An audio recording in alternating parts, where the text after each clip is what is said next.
Бүгін айттым ғой, мысалы ой келді. Келгеннен кейін мындай қарайсыздар. Мен азыр акыркы убактарда эң акыркы техникам ушу. Мисалы келинчегим бирдемке айта койду да. Айткандан кейін уже келди, ал бир жаман нерсе айтты же бирдемкени айтты же көкөтө мага жакпаган нерсени айтты да, мисалычы. Анан мен эмне кылам? Мурдаларым эмне кылат элем? Сразу ичине кирип кетем. Анан эмне болот ичине кирсе? Биринчи баягы ачуум келет да, жиним келет, эмоция козголот. Анан эмне кылам? Баягы сөздү обратно айтам. Анан эмне болот? Анан мен баягы сигнал жиберген үчүн анын да ошол жерине тиет да, мисалы ачуум келсе, анын ачуу келгенин тиет. Ал обратно айтып кетет. Резонанс деген эме бар да, сөз бар. А мындай болуп көтөрүлгөн эмоциялар эмне болот? Анан уруш талаштар чыгып кетет. Анан аягы эмне болот? Көңүл кырылуулар, көңүл сындандар болот ошол.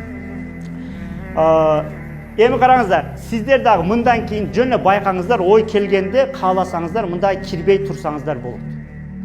Бир аз чыдап турсаңыздар эле өтүп кетет. Келинчегим бирдемке айтканда мен уже кирбейм деп коем, тура берем. Чын эле мындай, ал билбейт өзүчө. Андан кийин эмне болот? Ал өтүп кетет. Өтүп кеткенден кийин бир аз убакыттан кийин эмне болот билесиздерби? Ал менден кечирим сурайт.